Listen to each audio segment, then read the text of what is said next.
Welcome to True Echo, where powerful voices meet unforgettable truths. In today's story, we bring you a shocking and deeply emotional real-life-inspired drama of injustice, dignity, and redemption. When a black woman CEO is removed from her rightful VIP seat for a wealthy white passenger, what follows in the next 60 seconds sets off a chain reaction no one could have predicted.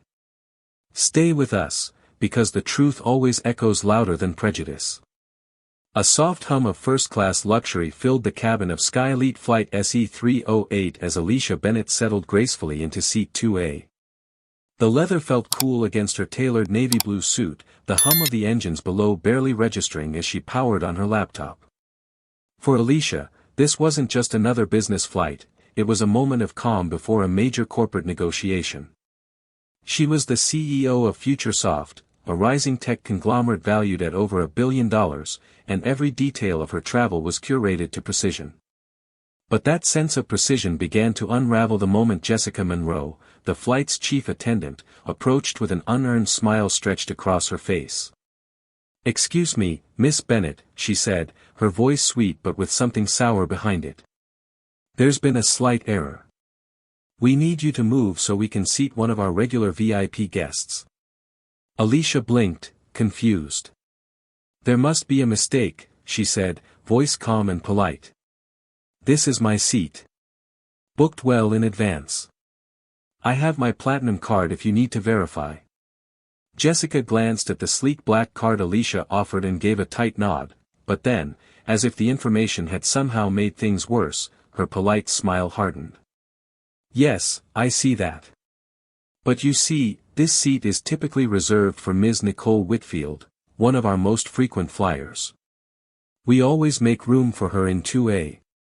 Just then, the familiar click of high-end heels echoed behind Jessica, and a tall, fair-skinned woman in an ivory cashmere coat appeared, arms crossed and face annoyed. "I always sit here," Nicole Whitfield said loudly, making sure other passengers heard. "It's practically mine by now." Alicia remained composed, but her stomach tightened. There was no apology, no de-escalation. Instead, Jessica leaned in closer. "I'm afraid this is just an internal policy. We hope you understand." Whispers broke out among the other passengers. Several glanced toward Alicia, some with curiosity, others with concern. Phones began to emerge discreetly. Alicia understood the dynamic unfolding. This wasn't about a mix-up. It was about who they thought belonged in first class, and who didn't. With grace, Alicia spoke again. "I paid in full. I arrived on time. I have the credentials. If Ms. Whitfield wants a seat, perhaps she should book it ahead like the rest of us." Jessica's expression curdled. She was no longer hiding behind manners. "Please don't make this more difficult," she said. "It's best for everyone if you cooperate." And then Alicia saw it, the moment Nicole slipped something into Jessica's vest pocket. A flash of green.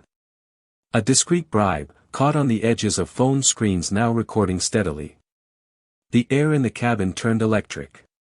Alicia knew right then that she wasn't just defending her seat. She was defending her name, her rights, and her place in a world that often denied all three. The silence in the cabin thickened as the tension between Alicia and Jessica simmered. Jessica stood rigid, her forced smile long gone, while Nicole Whitfield shifted on her feet, clearly annoyed that this interruption was dragging on. Nearby, a child stopped playing with his tablet to glance up. A businessman leaned slightly out of his seat, capturing the standoff with curious eyes. Phones hovered quietly, recording, waiting. That's when he showed up.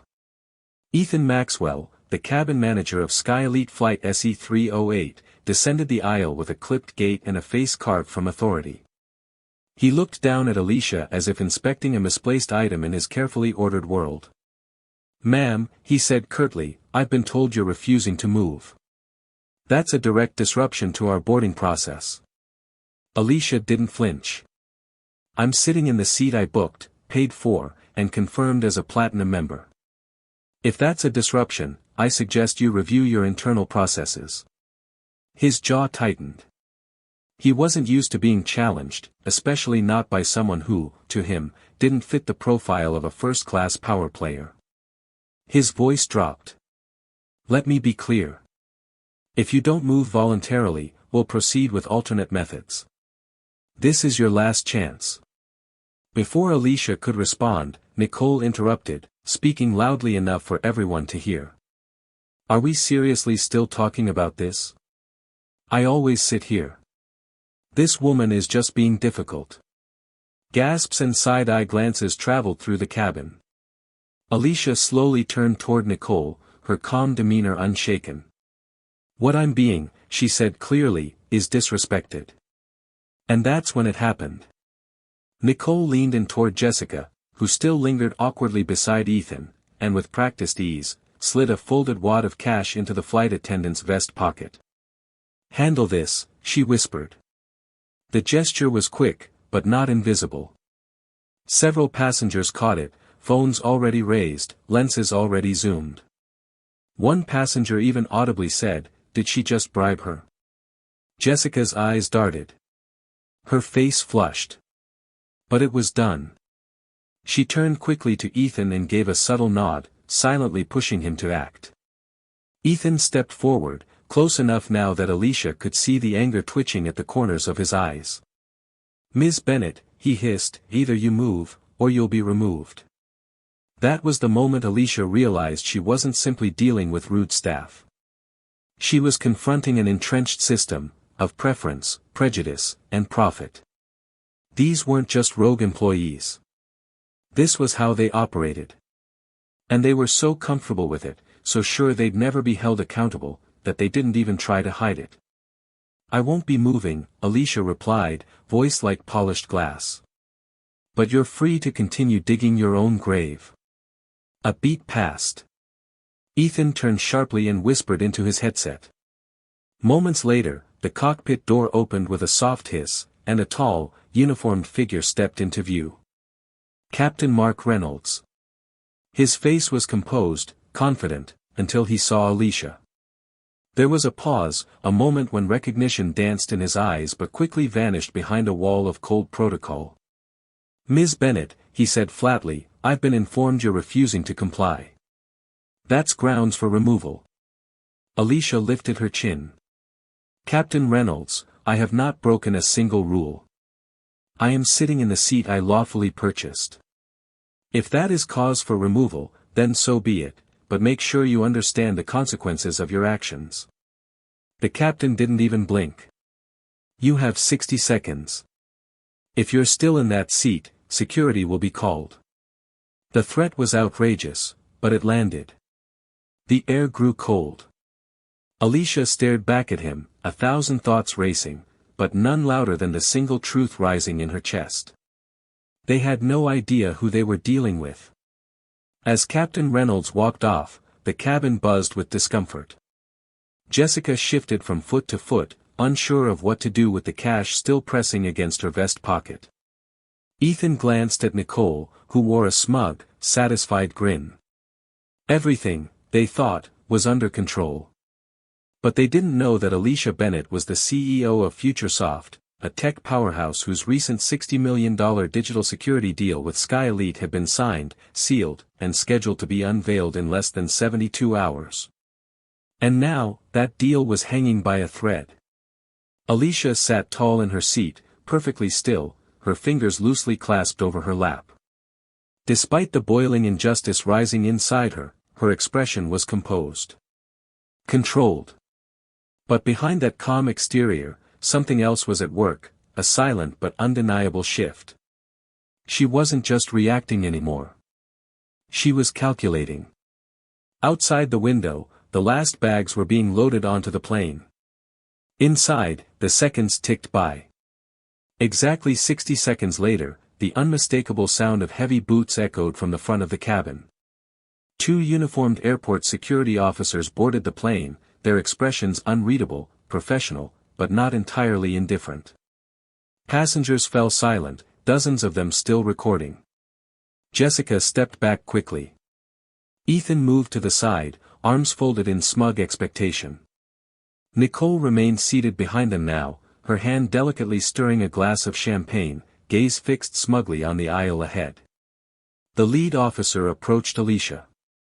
"Ma'am," he said, voice clipped and neutral, "we've been instructed to escort you off the aircraft." Alicia didn't argue. She simply nodded, her every move deliberate, her eyes steady as she rose. "Understood," she said clearly, her voice slicing through the silence like a blade. "But make no mistake, this is a wrongful removal. And it won't end here."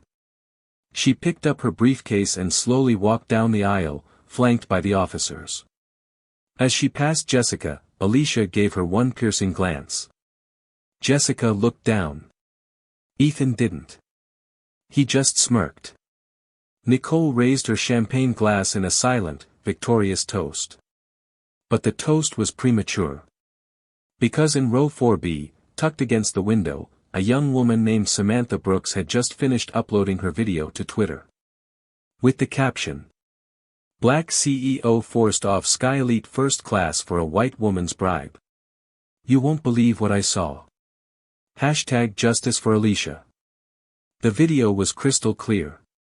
It showed Nicole sliding cash into Jessica's vest, Jessica whispering to Ethan, Ethan calling the captain, and finally Captain Reynolds issuing an unjust order, all while Alicia remained calm, dignified, and rightfully seated. It hit 500,000 views in 20 minutes. Then 1 million. Then it exploded. Back in the airport terminal, Alicia was led to a quiet corridor, still calm, though her jaw was tight. The moment the security officers released her, her phone was already in her hand. She called Sarah, her executive assistant. "Pull up the Sky Elite contract. We're suspending negotiations indefinitely. Get the legal team ready. This is no longer just a PR issue. This is war." Sarah didn't hesitate. Already on it. As Alicia walked to the private lounge, her phone buzzed again, this time with alerts from colleagues, news outlets, friends. One message from her head of PR read, "Check Twitter. You're trending. And not because of a product launch." Alicia opened the video. She watched the moment the bribe was exchanged. Watched herself being falsely accused. Watched the quiet injustice captured by someone brave enough to record what others wouldn't. By the time she finished, the video had gone so viral it was being covered by multiple news stations. CNN, MSNBC, and even Fox had started running segments on the Sky Elite CEO scandal. TikTok and Instagram flooded with commentary. And then came the backlash. Commentators demanded resignations. Public outrage ignited. Celebrities reposted the video with captions like, "Unbelievable. She booked her seat. She paid. And still, this?" But the most consequential reaction came not from Twitter. It came from the boardroom of Sky Elite Airlines. At 11:47 a.m., CEO Jonathan Price received a frantic call from his head of communications. "Sir, we have a full-blown crisis. This isn't just any passenger," they removed Alicia Bennett. The Alicia Bennett, CEO of FutureSoft. Jonathan froze. FutureSoft was more than a valuable client. They were shareholders. Investors. Partners in a major $60 million technology infrastructure overhaul plan for Sky Elite's global operations. And if Alicia decided to pull out, they wouldn't just lose the deal, they'd lose everything. Price bolted upright. "Get me Alicia. Now." But Alicia wasn't picking up. Not yet. Instead, she was composing something else, an internal memo addressed to her legal team, PR agency, and advisory board, outlining 3 immediate demands to present to Sky Elite leadership within the next 24 hours. 1. Immediate termination of all 3 staff members involved, Jessica Monroe, Ethan Maxwell, and Captain Mark Reynolds. 2. A formal public apology acknowledging racial discrimination and abuse of authority. 3. A long-term partnership between Sky Elite and FutureSoft to overhaul diversity, inclusion, and corporate ethics company-wide. But Alicia knew one thing very clearly: she wasn't just seeking revenge. She was demanding reform. She was about to prove that silence doesn't protect systems. It protects oppressors. And the world was already watching. Back in the first-class cabin, the mood had shifted from smugness to unease. Nicole Whitfield, still seated comfortably in 2A, glanced down at her phone, and froze. The viral video was everywhere. Her own face, twisted in haughty entitlement, was plastered across Twitter, TikTok, and YouTube. Headlines screamed: VIP passenger bribes crew to remove black CEO from seat. Sky Elite in hot water after discriminatory incident goes viral. You won't believe what she did to keep seat 2A. Nicole's hands trembled slightly as she refreshed the page again and again, each scroll revealing more reposts, more furious comments, and more journalists tagging her name. Her inbox was filling with angry messages from former clients, advocacy groups, and people she'd never met. In the back of the cabin, Ethan Maxwell was also glued to his phone. The smirk he had worn earlier was gone, replaced by growing dread. Jessica Monroe sat stiffly near the service area, hands clenched, her eyes glassy. The weight of what they'd done, what they thought they could get away with, was crashing down around them. The crew still had hours to go on this transatlantic flight, but none of them spoke much. The phones never stopped buzzing. In the Sky Elite Executive Suite, CEO Jonathan Price stared at the footage on a large screen in the center of the boardroom. The room was deathly silent as the board of directors, shareholders, and department heads watched Nicole's blatant bribe, Jessica's compliance, Ethan's abuse of authority, and the captain's unjust order. And Alicia Bennett, standing calmly through it all, dignified even while being escorted off the plane like a criminal. As the video ended, Jonathan turned to the room. "This is not just bad press," he said grimly. "This is corporate suicide if we don't act now." A hand rose from the legal team. "Sir, she's a 20% stakeholder. This isn't just about ethics, it's fiduciary. If she pulls out, we lose stock, contracts, and reputation. Possibly class action lawsuits." Jonathan felt the weight of those words like a boot pressing into his chest. "Then we act," he said. "Immediately." But it was already too late to get ahead of it. Alicia had just responded, with force. Her legal team had delivered a letter to Sky Elite's general counsel with the following terms: immediate firing of all involved employees, public accountability, and a complete halt on the $60 million technology partnership unless her demands were met. Attached were screenshots of the viral video and statements from passengers on the flight. One of them was signed by Samantha Brooks, who had gone public with her identity and stood by her recording. Her testimony had made Alicia's case bulletproof. Sky Elite's shareholders panicked. One screamed, "We're tanking in every sector. Our stock's already down 12% in just 4 hours." Another shouted, "We can't just fire the captain and 2 top crew, what kind of precedent does that set?"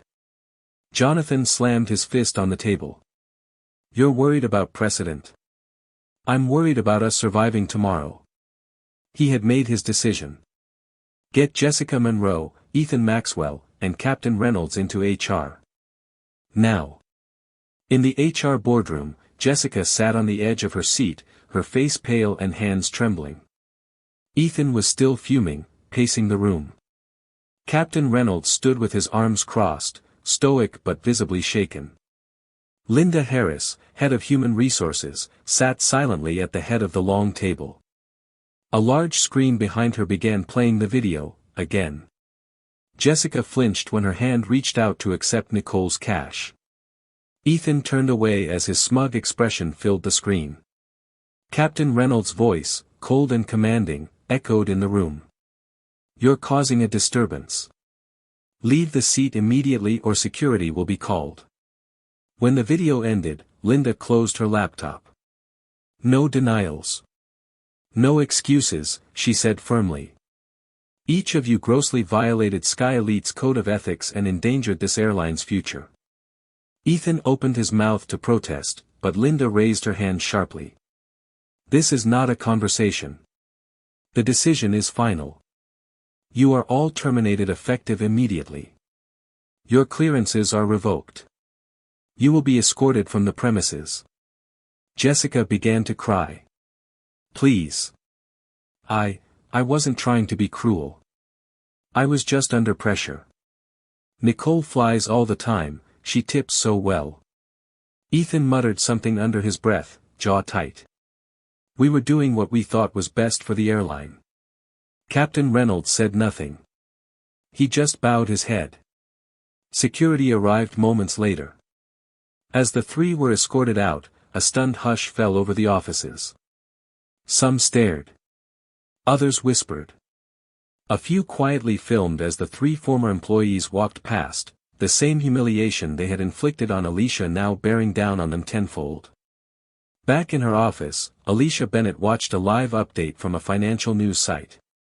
Breaking: Sky Elite terminates staff involved in viral discrimination incident. She set the phone down, closed her eyes, and let the moment wash over her, not with triumph, but with clarity. She wasn't here for revenge. She was here for justice. And justice had just landed. Still, she wasn't finished. She picked up her phone again. Sarah, we're not canceling the partnership. Sarah paused. Wait, we're not. No. We're rewriting it. And it's going to include mandatory anti-racism and bias training for every employee. From the CEO to the gate agents. Sarah let out a breath of amazement. That's incredible. Alicia stared out the window at the skyline. We don't end systems by walking away. We end them by changing them from the inside out. The world watched. News outlets scrambled to cover every new development. Major networks broadcasted breaking updates every hour. Sky Elite overhauls corporate culture after CEO removed for white passenger, ran beneath Alicia Bennett's photo, stoic, powerful, commanding, as her story became more than just an incident. It had become a movement. The terminated employees, Jessica Monroe, Ethan Maxwell, and Captain Reynolds, became public symbols of institutional failure. Commentators debated the case on talk shows, with conservatives and liberals clashing over the deeper implications. But across the aisle, one truth remained uncontested: what happened to Alicia was unacceptable. And now, thanks to her poise and resolve, it would never happen again. Inside Sky Elite's headquarters, Jonathan Price stood before the airline's top brass, shoulders squared as he made the most important announcement of his career. Effective immediately, he said, Sky Elite is partnering with FutureSoft and Alicia Bennett to launch the most comprehensive anti-discrimination and ethics overhaul ever undertaken in aviation. Murmurs swept through the room. Some were relieved. Others nervous. But no one dared object. Every single employee, Price continued, from the C-suite to the baggage handlers, will undergo FutureSoft-led training. And for the next 48 hours, all flights will be grounded. We will not resume service until every member of this airline understands that our new standard is equity. Gasps echoed through the room. Shutting down flights, even for a day, meant millions in revenue lost. But Price was adamant. It's better to lose money for 2 days than our entire future forever. Meanwhile, in her sleek Manhattan office, Alicia sat at the center of it all, not as a victim, but as the architect of change. She reviewed slide decks, approved protocols, and coordinated with her internal team of behavioral experts and developers. What they were about to roll out wasn't just a diversity module. It was a digital ecosystem that assessed implicit bias, flagged discriminatory practices, and embedded fairness into every level of company operations. The next day, Sky Elite issued a public statement that took the internet by storm. We failed. And we know it. We removed a woman from her seat based on skin color and bias. We humiliated a leader. Now, we choose change. We've grounded our entire fleet to confront who we've become, and transform who we will be. We owe this to Alicia Bennett. And we owe it to every passenger who has ever felt unseen. The post was shared over 12 million times in 24 hours. As flights grounded, Alicia personally visited the airline's headquarters to launch the program. She didn't come with anger. She came with clarity and conviction. Dressed in a sleek cobalt pantsuit, she addressed the hundreds of employees gathered in the main conference auditorium. Some knew who she was. Some only knew the story. But every eye was fixed on her. "I'm not here to humiliate you," she began. "I'm here because I believe people can change. I've been treated unfairly my entire life. But I also know that shame alone doesn't heal anything. Growth does. Awareness does. Courage does. A ripple of silence." And then she added, "This isn't just about race. It's about humanity. We have the power to shape how others are treated when no one's watching. When it's inconvenient. When it's uncomfortable." Her words hit like thunder, and yet, they comforted like rain. That afternoon, in training rooms around the country, Sky Elite employees sat through intensive workshops. They watched the viral video again. They dissected every expression, every phrase, every silence. They discussed hidden bias, microaggressions, and power dynamics. They learned. Jonathan Price sat beside his employees, no special treatment, taking notes. Listening. Reflecting. For some, it was the first time they saw how their silence contributed to injustice. For others, it was the first time they recognized how deeply bias was baked into the system. Outside, picketers who had rallied against Sky Elite now held signs that read, "Thank you for listening. Accountability matters. We stand with Alicia." Inside, Alicia visited each training room in person. She didn't lecture. She listened. She asked questions. She connected. By the second day, something radical had taken root. Conversations that had never happened before were flowing. Apologies were exchanged. Understanding bloomed. And then something unexpected happened. Jessica Monroe reached out. Not for reinstatement. But for something more meaningful. A letter was delivered to Alicia's assistant, marked only with Jessica's name and the words, "If she'll read it." Inside, Jessica wrote, "I didn't know what I was doing until I watched myself on that video. I saw how small I'd become. I chose money over morals. Familiarity over fairness.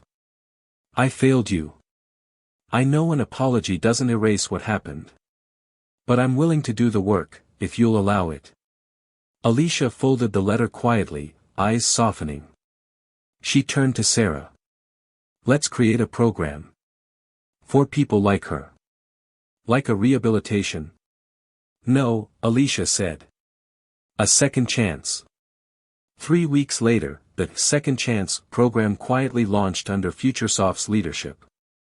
Alicia insisted it remain low profile, not for publicity, but for authenticity. The mission was clear: provide a path forward for individuals who had committed workplace bias or discrimination, but showed genuine remorse and a willingness to change. It wasn't easy to get buy-in. Some board members questioned the optics. Some critics called it too forgiving. But Alicia stood firm. "If we don't create space for transformation," she said, "we just build longer shadows for people to hide their shame in. I'd rather light a path forward." The first 3 participants: Jessica Monroe, Ethan Maxwell, and Captain Mark Reynolds. The same 3 who had humiliated Alicia so publicly now found themselves in a private training center in rural upstate New York. No uniforms, no name tags, no titles. Only truth. The first day was brutal. Jessica sat silently, barely meeting anyone's gaze. Her eyes were still red from the tears she'd cried reading the hate mail she'd received. Ethan looked angry, not at Alicia, but at himself. He hadn't said a word since being fired, not even to his own family. Reynolds, always the stoic pilot, stood rigid as ever, but his shoulders now bore the weight of regret. Alicia didn't lead the sessions. Instead, she observed quietly from behind one-way glass. Behavioral experts guided each day's themes: accountability, unconscious bias, ego, and empathy. On day 3, they were shown the viral video again. Not just as evidence, but as a mirror. Jessica wept openly. Ethan finally muttered, "I don't even recognize that version of myself." And Captain Reynolds? He whispered, "I used to think leadership meant control. But I let that idea excuse cruelty." The experts didn't let them wallow. Every confession was met with challenge. Every tear was matched with a call to responsibility. But slowly, bit by bit, growth began. Jessica opened up first. One afternoon, she shared something no one expected. "I became a flight attendant to feel powerful. To go places I couldn't afford growing up. I started chasing rich passengers' approval, tips, compliments, anything. I let that validation become my compass. And that day, I followed it straight into betrayal." Ethan followed suit. "You know the worst part?" he asked. "It wasn't just racism. It was arrogance. I thought I was above consequences. I thought a seat meant more than a person." Reynolds took the longest. But on day 6, he stood before the group and said, "I've flown planes for 25 years. But it wasn't until this program that I realized I'd spent my life navigating the skies while ignoring what was happening in the seats behind me." On the final day, Alicia entered the room. The participants stood. No one spoke. She looked at each of them, not with judgment, but with measured clarity. "I didn't start this program because I wanted you to suffer," she said. "I started it because I believe people can learn. That change doesn't begin with shame, it begins with truth." Jessica stepped forward. "Miss Bennett. I don't expect forgiveness. But I needed to thank you. For giving me a mirror. And a way back." Alicia nodded slowly. "A second chance is only as good as what you do with it." And they did. Jessica began working for a nonprofit focused on ethical hospitality training. Ethan joined a mentorship group guiding young professionals on ethics and leadership.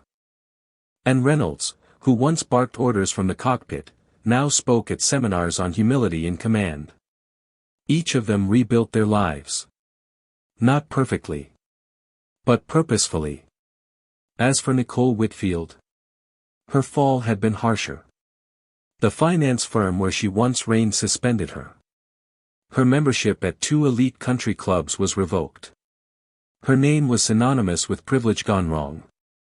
She vanished from social media. But 6 months later, Alicia received a handwritten note.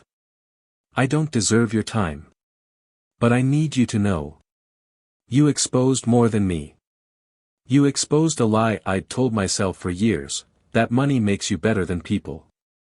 It doesn't. And I've lost everything that made me feel superior. All I have now is a long road ahead. And the hope that one day, I'll deserve to walk it." Alicia didn't reply. Not yet. Some paths must be walked in silence. But she placed the note in a drawer labeled Grace. Because she knew true justice wasn't always about retribution. Sometimes it was about opening a door and seeing who had the courage to step through. 6 months passed. Sky Elite, once teetering on the edge of collapse, had emerged from scandal not just intact, but transformed. Thanks to Alicia's reforms, the airline now led the industry in ethical standards. Every employee, from executives to gate staff, had undergone comprehensive equity training. Anonymous bias reporting tools were embedded across the company. Passenger satisfaction scores hit all-time highs. Other airlines scrambled to imitate what Sky Elite now embodied. And it hadn't gone unnoticed. The Department of Transportation publicly commended Sky Elite for setting a new national benchmark in aviation ethics. Major business publications ran headlines like, "From Scandal to Standard Bearer, How Alicia Bennett Helped Save an Airline. What Happens When the Right Woman Doesn't Back Down." At a special ceremony in Los Angeles, Sky Elite held its first ever Equity in Leadership Summit. Media, stakeholders, and employees gathered in the grand ballroom of the Westview Hotel to celebrate the 6-month milestone of reform. Jonathan Price stood on stage, visibly humbled. Gone was the overconfident CEO from earlier that year. In his place was a man transformed by accountability. "We made mistakes," he said plainly. "And we paid for them. But thanks to one woman's courage and clarity, we learned how to change. Alicia Bennett didn't destroy us, she saved us. And more importantly, she taught us to never confuse silence with safety." The audience erupted in applause. Then Alicia took the stage. Clad in white, symbolic of renewal and clarity, she spoke with quiet intensity. "I didn't ask for this fight. But when it came, I chose not to back down. Not because I wanted a seat. But because I wanted to change what that seat represented." She paused. The room was utterly still. We live in a world where value is too often measured by appearance, familiarity, and comfort. But dignity doesn't need your permission. It exists in every human being. And when you forget that, you risk losing far more than a contract or a customer, you risk losing your humanity. A moment later, she extended her hand to Jonathan Price. He shook it, the cameras flashing, capturing a powerful image that would be used for years to come, not as a symbol of revenge, but of redemption. In the crowd, 3 familiar faces sat silently near the back. Jessica Monroe. Ethan Maxwell. Captain Mark Reynolds. No longer disgraced, but changed. Jessica now worked full-time as an ethics consultant for an aviation watchdog group. Ethan had become a trainer for Sky Elite's junior leadership program, helping instill values he once ignored. Reynolds had taken on a role as an internal ombudsman, advising the airline on fairness, conflict resolution, and employee dignity. None of them tried to reclaim their old titles. They didn't need them. They had something better now, peace. Even Nicole Whitfield had re-emerged, quietly. She attended the summit in anonymity, choosing not to speak, not to explain. Just to watch. And to listen. It would be a long journey for her. But sometimes, just showing up was a beginning. As the summit came to a close, Alicia stepped into the sunlight outside the hotel, her assistant Sarah walking beside her. "You did it," Sarah said softly. Alicia smiled faintly. "No. We did it. And we're just getting started." She turned to look at the clear sky above, planes soaring, unburdened, across a wide and endless blue. This wasn't just the end of a story. It was the beginning of something far more powerful, a culture where no one would ever have to prove they belonged in Seat 2A again. What started as a single moment of quiet discrimination turned into a nationwide movement for justice and reform. Alicia Bennett's story reminds us all, dignity isn't given by systems, it's claimed by those brave enough to stand up for it. As she showed the world, the true measure of leadership isn't power, it's purpose. If this story moved you, please like, share, and subscribe to True Echo. Comment below with your thoughts, your voice matters. And remember, one act of courage can change an entire culture.